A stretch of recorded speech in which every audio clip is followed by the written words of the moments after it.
नमस्कार मित्रांनो, आजच्या आपल्या गोष्टीचे नाव आहे हत्ती आणि उंदीर. एक गाव होते. भूकंपानंतर उद्ध्वस्त झाल्यानंतर तेथील लोकांनी ते गाव सोडून दिले होते. मात्र गावात राहणाऱ्या उंदरांनी तिथेच राहून घर बनवण्याचा निर्णय घेतला. या गावाच्या सीमेवर एक तलाव होता. तिथे हत्तींचा कळप नियमितपणे आंघोळ करण्यासाठी आणि पाणी पिण्यासाठी येत असे. या तलावाच्या वाटेवरच गाव असल्याने तेथे फिरताना हत्तींनी उंदरांना तुडवले. म्हणून उंदराच्या राजाने हत्तींना भेटण्याचा निर्णय घेतला.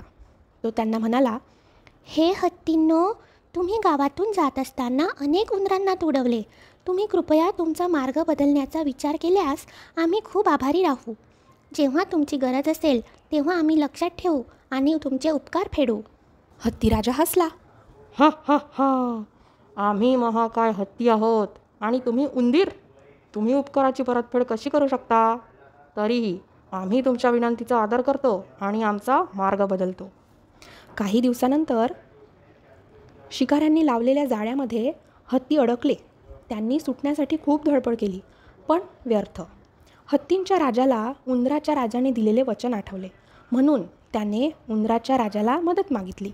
काही वेळातच सर्व उंदीर आले आणि त्यांनी जाळे कुरतडायला सुरुवात केली आणि हत्तींना सोडवले. हत्तींचा राजा उंदरांचे आभार मानू शकला नाही. यातून आपल्याला असा बोध मिळतो की संकटात मदतीला धावून येणारा खरा मित्र असतो. लोकांची नेहमी दयाळू राहा आणि त्यांच्या मदतीबद्दल कृतज्ञ राहा. धन्यवाद.